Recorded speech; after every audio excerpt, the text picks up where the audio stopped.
Buonasera a tutti. Prima di parlarvi del tool di traduzione, vorrei contestualizzare un attimo le informazioni che avete avuto fino ad ora. Perché il CNR si è occupato di queste cose? Perché noi ci occupiamo di codifica, di LOINC, di traduzione in sostanza? Beh, il fatto è molto semplice. Il CNR lavora con i ministeri e in questo caso questo è un elemento di un progetto che si inquadra in un discorso molto più ampio, che è quello del fascicolo sanitario elettronico. Quindi di fatto il CNR all'interno delle sue attività sta collaborando con il Ministero della Salute e con il Ministero dell'Innovazione per dare una infrastruttura. Noi non ci occupiamo dei contenuti specifici, ma dell'infrastruttura del fascicolo sanitario elettronico. In questo contesto la gran parte del lavoro svolto dal CNR è stato a livello tecnico per far parlare tra di loro i fascicoli sanitari, perché sono di competenza regionale. All'interno dei fascicoli sanitari abbiamo messo a punto tutta una serie di specifiche e degli algoritmi di testing per far parlare tra di loro i fascicoli sanitari regionali in un contesto nazionale. Quindi vengono esportati gli indici regionali. In questo contesto non abbiamo avuto un incarico strettamente di ricerca, ma abbiamo avuto l'incarico di far funzionare le cose. Con una mannaia sulla testa, non ci pagano se le cose non funzionano, molto semplicemente. E questo credo che sia un deterrente oramai comune a tutti i progetti di tipo pubblico. Nella prima parte del progetto ci siamo occupati brevemente di capire che cosa si scambiassero questi benedetti fascicoli sanitari. Allora, ci siamo occupati di due aspetti: linguaggio medico unificato e codifiche di quelle che sono le diagnostiche, da cui LOINC. La seconda parte del progetto, che è appena partita, si occuperà invece di sperimentare questi oggetti. In pratica noi dovremo far funzionare in almeno 4 regioni l'interscambiabilità dei fascicoli sanitari e quindi la comunicazione di dati. Ancora una volta, qual è il mezzo più semplice di far parlare i fascicoli tra di loro? Che dati si possono scambiare in prima istanza? Sicuramente le diagnostiche. Quindi ancora una volta la codifica, come ci ricordava il dottor Pradella, sicuramente alcune cose che sono state già standardizzate, cioè il tavolo della sanità elettronica ha detto il documento di diagnosi viene fatto in quel modo, con quella codifica, con quei formati. Possiamo scambiarci dei dati se abbiamo dei formati comuni. Quindi adesso abbiamo un documento di specifiche a livello nazionale che dice quali sono i formati che compongono il fascicolo sanitario. All'interno di questi formati abbiamo delle codifiche, LOINC per esempio. Quindi possiamo effettuare una sperimentazione reale su qualcosa di limitato ma facilmente dominabile. Tutto questo inquadrato in un contesto che ci aiuta. I software di laboratorio che voi avete possono produrre documenti HL7 con un minimo di lavoro. Quindi abbiamo la possibilità finalmente di cominciare a produrre qualcosa di standardizzato che in qualche modo ci possiamo scambiare all'interno delle varie strutture. Questo se ragioniamo in termini semplicemente nazionali, però siamo cittadini dell'Europa. Il dottor Pradella ci ha ricordato che adesso dobbiamo ragionare anche in termini trasfrontalieri e quindi il problema delle codifiche e della standardizzazione dei contenuti si pone ancora in maniera molto più rilevante. Noi con la nostra piccola parte di progetto ci siamo occupati proprio, ci occupiamo di sistemi di indicizzazione e di classificazione. Non siamo degli esperti di laboratorio, noi non siamo degli esperti del dominio, non capiamo quasi nulla, si fa per dire. Però conosciamo tutte le tecniche che servono per realizzare questi strumenti, perché noi ci occupiamo di classificazione, ci occupiamo di indici. Quindi l'unione tra culture diverse, la contaminazione dei saperi ha prodotto questo gruppo che, lasciatemi dire, sembra funzionale.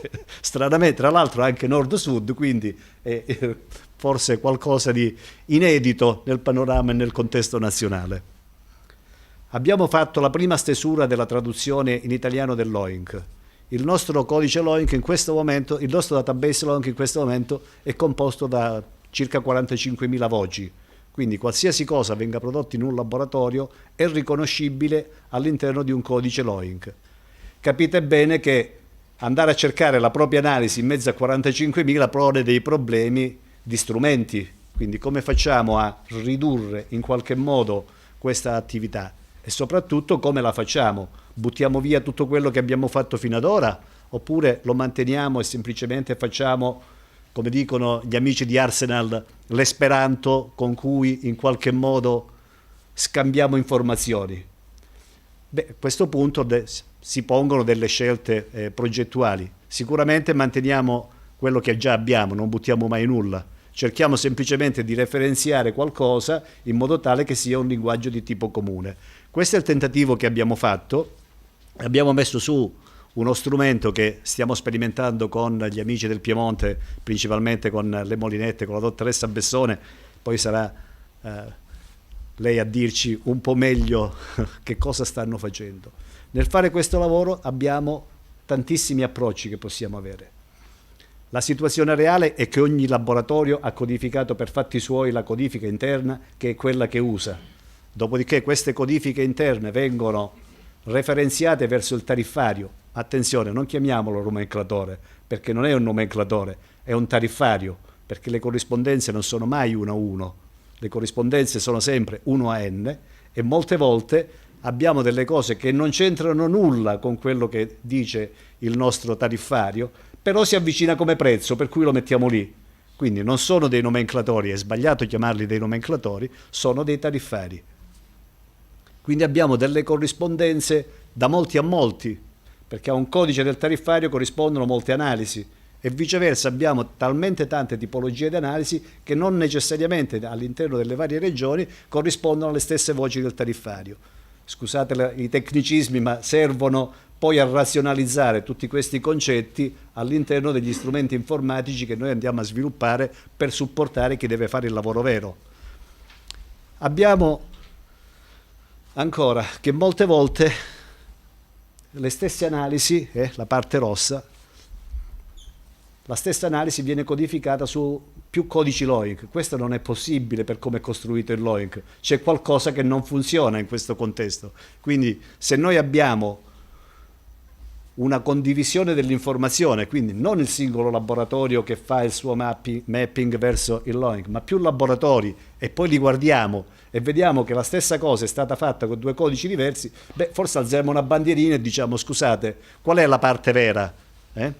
Questo partendo dall'assunto che i LOINC sono unici, e siccome lo usano in tutto il mondo e fino ad ora è andato bene, o meglio c'è un gruppo che lo manutiene, per cui cancella, aggiunge in continuazione elementi, ci fidiamo di questo e cerchiamo di utilizzare al meglio le cose che già esistono.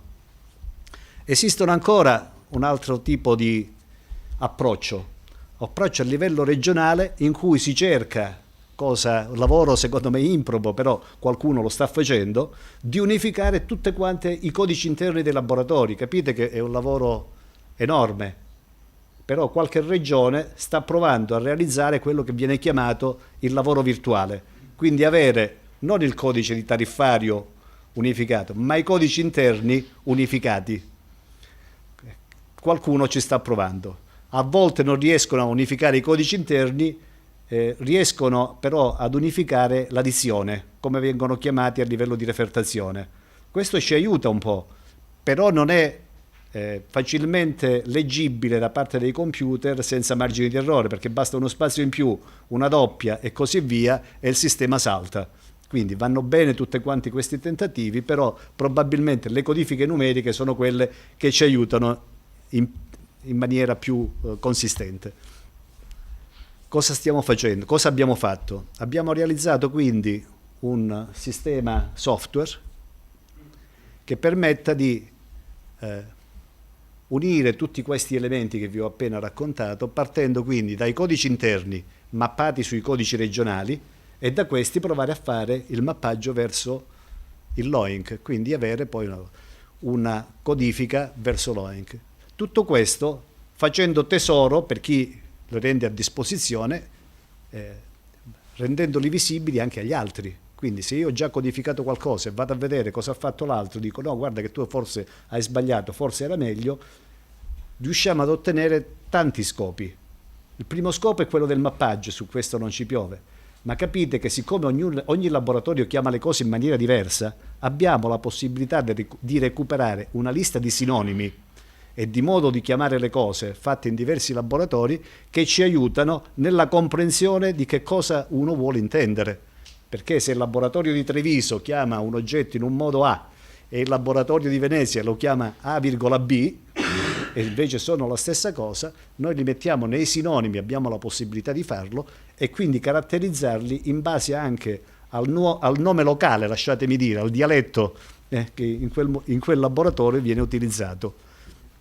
Per fare questo abbiamo previsto 3 modalità. Una modalità utilizzata dai laboratoristi, lasciateci passare il termine, non siamo dei tecnici, e quindi sono coloro che fanno effettivamente il lavoro di mappaggio. Una modalità del CNR, che è quello che coordina i dati e quindi immette nuovi dati, coordina e garantisce che il sistema funzioni. Un comitato scientifico che risolva in qualche modo le eventuali sovrapposizioni o dispute, magari dicendo questa è la interpretazione corretta, oppure interloquendo con i vari laboratori e quindi cercando di dare anche un minimo di supporto a chi deve poi operativamente fare il lavoro. I laboratoristi quindi hanno la possibilità di accedere alla piattaforma,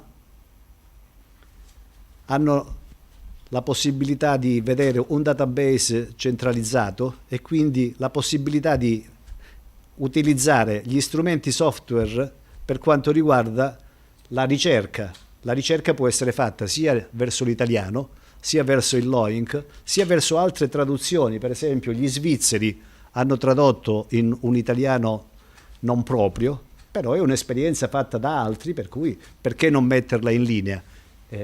Il cumul che vedete citato è la traduzione degli svizzeri fatta per una parte di analisi. Il tutto ovviamente ognuno può vedere quello che hanno fatto gli altri, nel senso che nella casistica abbiamo la possibilità di avere questo confronto in qualche modo.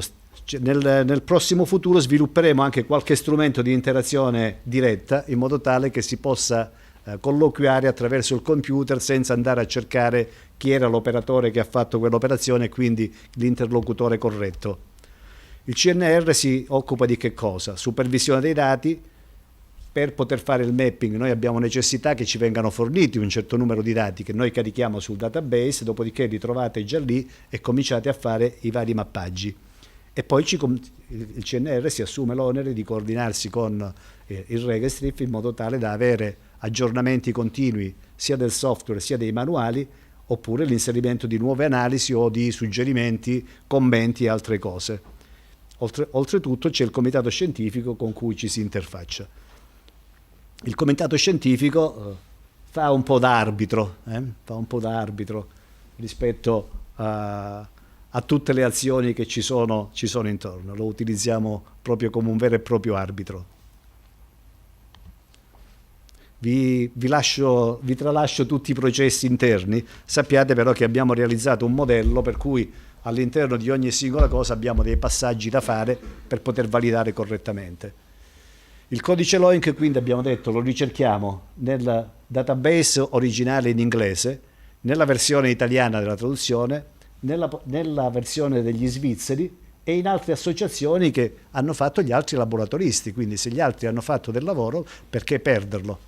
Lo mettiamo a disposizione di tutti in modo tale da avere un conforto, perché non è semplice fare questo tipo di mappaggio. Beh, il comitato scientifico approva poi i termini magari nella dizione più corretta, tra virgolette. L'interfaccia è fatta in maniera ancora embrionale, per cui abbiamo nella prima colonna ci sono i codici interni al laboratorio, nella seconda abbiamo la possibilità di vedere qual era il codice regionale a cui è stata associata la nostra prestazione, dopodiché abbiamo la possibilità di eseguire un mapping nella terza colonna, oppure laddove è stato già effettuato un mapping cominciamo a vedere su che cosa è stato mappato. La parte a sinistra si vedono invece le analisi che sono all'interno dei vari database di riferimento. Il tutto ovviamente con dei legami. Vado veloce così poi magari lasciamo un po' più di spazio alle eventuali domande. Quindi è possibile navigare un po' in tutte quante le basi di dati che noi abbiamo a disposizione per avere un conforto, perché è chiaro che uno deve vedere quali sono le varie alternative, per cui diamo la possibilità di muoversi all'interno di tutti i database in modo da poter discernere meglio qual è la mappatura più appropriata.